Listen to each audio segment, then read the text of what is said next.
Welcome back to Kuma English Listening Hub. In today's episode, we are going to wander into a familiar sight on British high streets, but look at it in a way you may never have considered. We are talking about charity shops, those small, slightly cluttered places selling secondhand clothes, mismatched crockery, and the odd, slightly mysterious object that no one is quite sure how to use. Now, you might be thinking, fair enough, a shop is a shop. But charity shops in the UK are far more than just places to pick up a cheap jacket or a slightly battered paperback. They are, in many ways, treasure troves of hidden stories, quiet social histories, and subtle cultural negotiations. In this episode, we will explore how charity shops reflect British attitudes to money, class, generosity, and even embarrassment. We will consider what these shops reveal about the life cycle of our belongings and, by extension, our own lives. And we will listen in on the unspoken rules and rituals that shape behavior inside these seemingly ordinary spaces. So, put the kettle on, settle in, and let's step through the door of a typical British charity shop. Imagine a narrow shop just off a moderately busy high street in a small English town. The sign above the door bears the logo of a well-known charity, perhaps one linked to a hospital, a medical condition, or a children's organization. The glass in the front window is filled with carefully arranged outfits on headless mannequins, a few lines of books, and a bright poster announcing the latest fundraising campaign. When you push open the door, a small bell jingles, as if you've walked into a scene from a slightly old-fashioned television drama. There is a faint smell of washing powder, mixed with dust and that indefinable scent of other people's homes. To your left, a rail of shirts in every possible shade. To your right, a jumble of shoes. At the back, shelves of DVDs that no one has watched since the late 2000s, along with an impressive collection of cookbooks that, if they are anything like most British kitchens, have been read far more than they have been used. Behind the till stands a volunteer, perhaps a retired teacher or someone in their 20s looking for work experience. They greet you with a cheerful, "You all right there?" which, in the nuanced world of British English, is not an actual inquiry into your mental health, but simply a friendly hello. At first glance, nothing here seems especially remarkable. Yet, if we pay close attention, charity shops begin to look like small museums of everyday life, curated not by experts, but by chance, generosity, and a mild desire to declutter. Every item on the rail or the shelf carries at least two stories.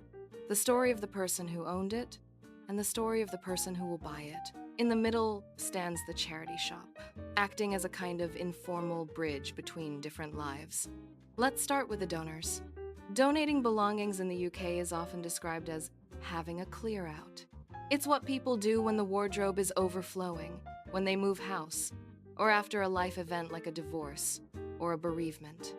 There is a recognizably British mixture of practicality and emotional awkwardness in this process.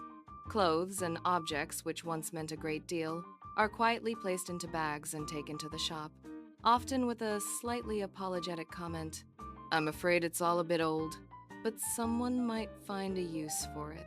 That phrase, "someone might find a use for it," encapsulates a lot. It implies a reluctance to throw things away, a resistance to outright waste. Yet, at the same time, it conceals the deeper emotional reason why the owner can no longer keep the item. Instead of confronting the sadness of parting, the donor tells a neat little story of usefulness. It's rather British, really. Tidy, understated, not overly sentimental, and yet not entirely cold-hearted either. On the other side, we have the customers. People go into charity shops for all sorts of reasons. Some are looking for a bargain, keen on saving money in the midst of rising living costs. Others enjoy the thrill of the hunt, the sense that, at any moment, they might unearth something spectacular. A designer dress, a rare first edition, or perhaps an obscure record that would make a music collector positively ecstatic. Still, others enter with a sense of nostalgia. They spot a children's toy they haven't seen since the 1,990 seconds, or a set of plates identical to the ones their grandparents used. Blimey, they say to themselves, I haven't seen one of those in years. And in that moment, the shop has quietly opened a door into their past. Now, because this is Britain, charity shops are not just about objects. They are also about social codes. There are all sorts of unspoken rules. You are expected to be polite, to treat the volunteers with respect, and to avoid being overly dramatic about prices. If you think something is too expensive, you might say, quite diplomatically, "Oh, that's a bit more than I was expecting," rather than declaring it outrageous.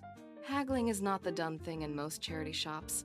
You might, very quietly, ask whether a discount is possible on something obviously damaged, but pushing too hard would be considered rather bad form.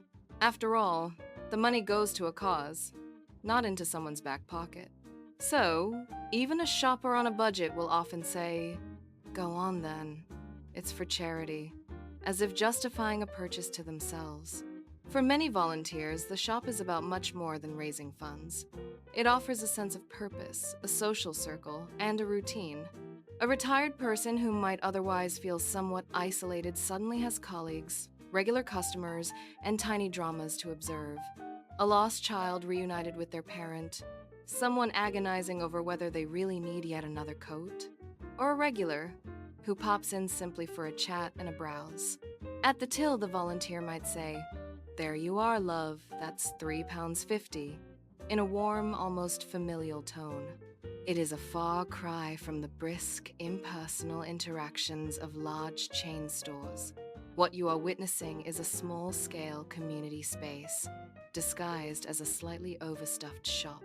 It is also a place where class and taste are constantly being negotiated."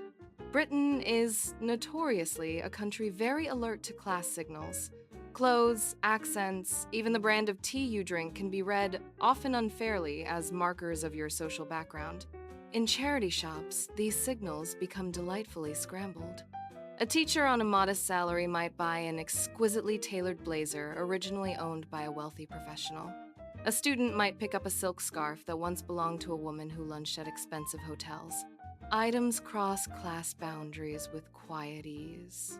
At the same time, there is a politics of display.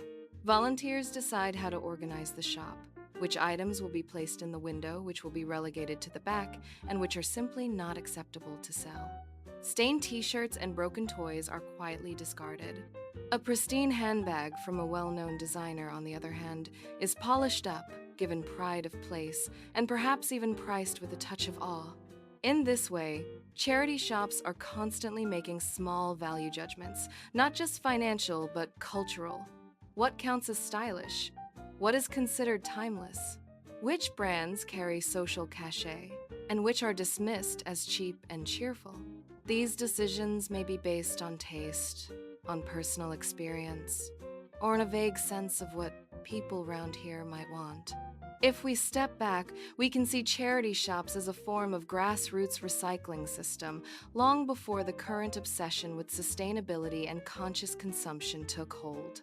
The British tendency to hang on to things, to mend rather than immediately replace, has slowly converged with newer, greener sensibilities.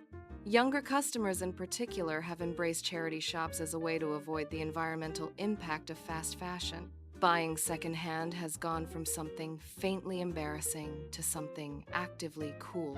Vintage has become not only acceptable, but, in some circles, almost obligatory. You can see this shift in the language people use. Instead of saying, "I got this from a charity shop," in a slightly sheepish tone, they might now say, "Oh, this? It's vintage," with a certain pride. The origin story has changed. The item has not simply been discarded by someone else.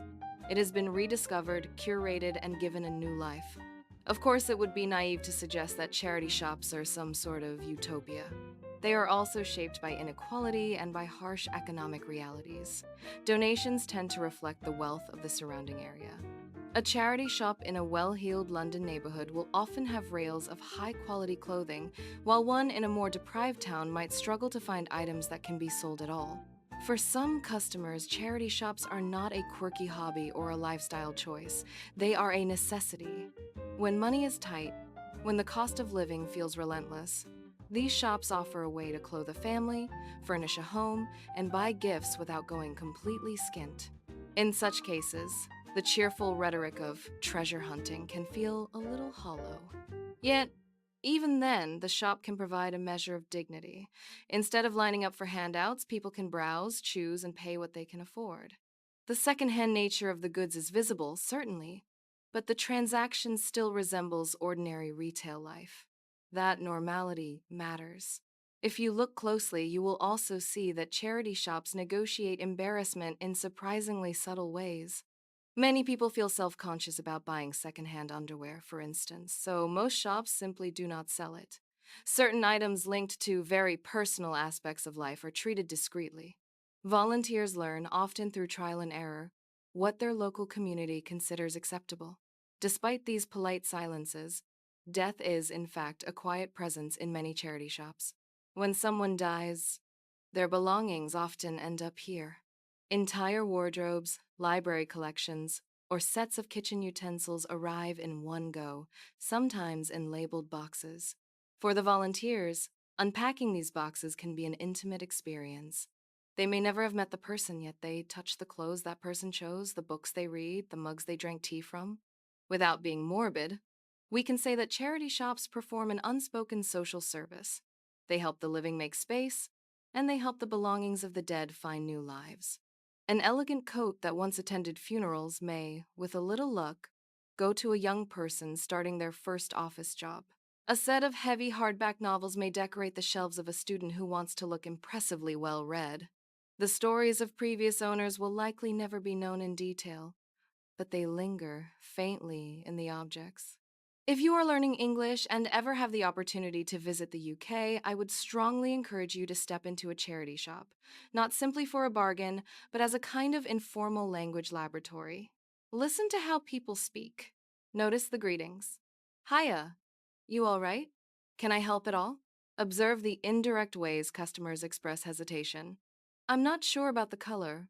Or, it's lovely, but I probably don't need another one.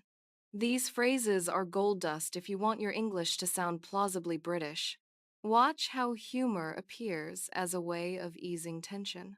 A customer might say, "If I buy any more books, my flat's going to collapse," and the volunteer will respond, "We'll write you a note for the insurance company then, shall we?" This low-key, slightly self-deprecating style of joking is spot on for many British contexts. You can also listen out for idioms linked to value and quality. People say things like, "That's a steal," meaning it's very cheap, or "It's seen better days," to describe something worn or damaged. Someone might inspect a coat and say, "Feels proper sturdy that," approving of its durability. And if you're knackered after a long day of sightseeing, wandering around a charity shop can be a calm, almost meditative way to end the afternoon.